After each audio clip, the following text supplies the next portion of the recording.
Hi all! In the previous episode of Developers Diaries, we discussed the peculiarities and tactics for destroyers, cruisers and battleships. This episode will be dedicated to the most unique ship class in World of Warships, aircraft carriers.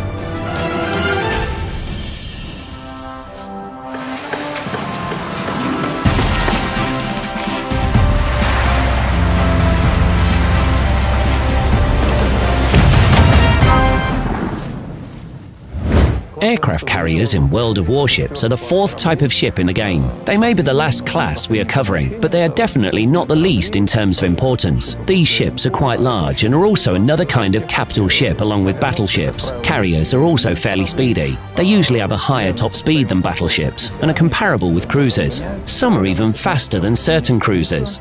This speed lets an aircraft carrier reposition easily. It can come close to an enemy to attack, or it can move towards the edge of a map in order to defend.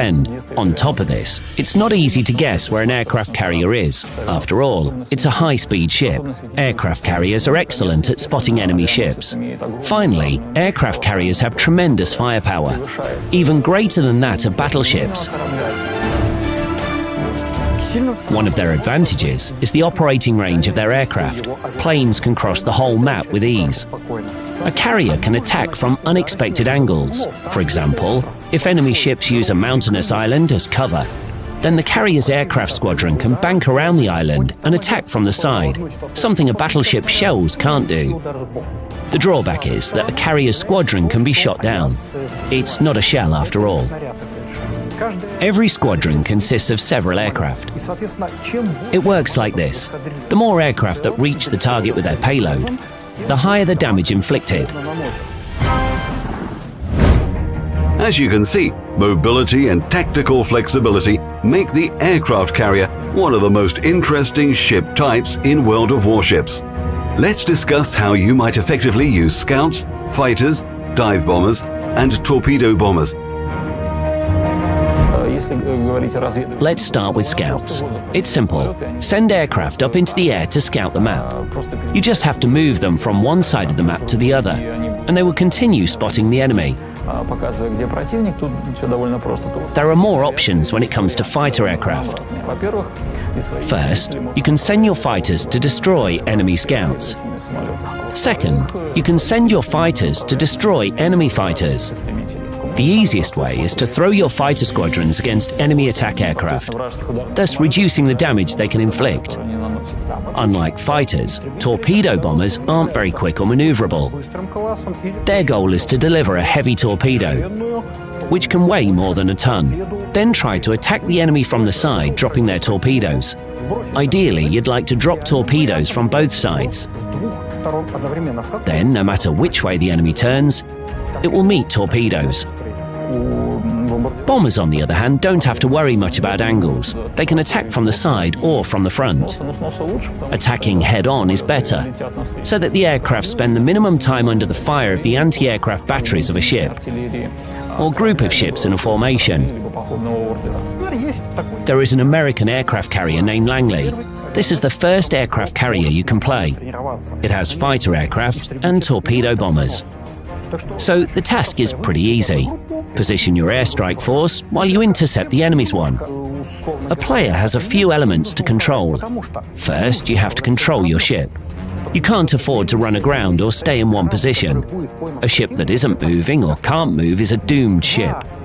You have two new elements to learn to control, fighters and bombers, and this is enough to begin getting acquainted with this class of ships.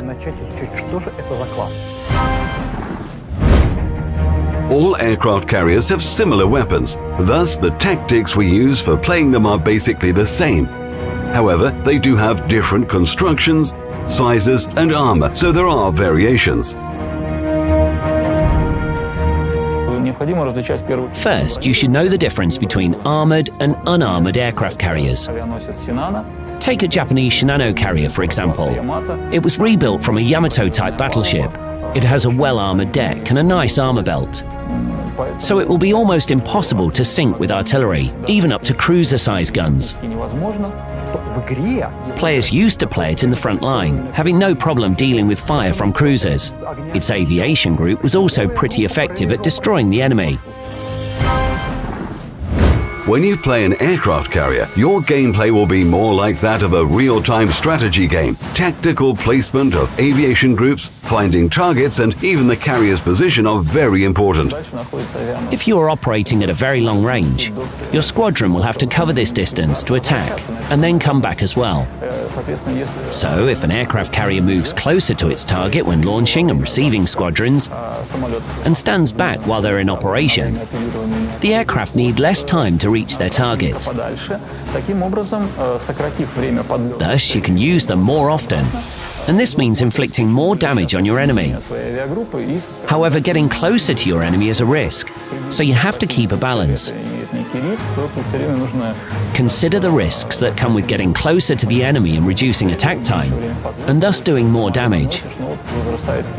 Carriers can easily decide the fate of a battle. Yes, you have to control a lot of things, your carrier, your aircraft group, as well as the tide of battle. But at the same time, this helps you to assess the situation. It's quite possible that clan leaders will choose aircraft carriers to go into battle with.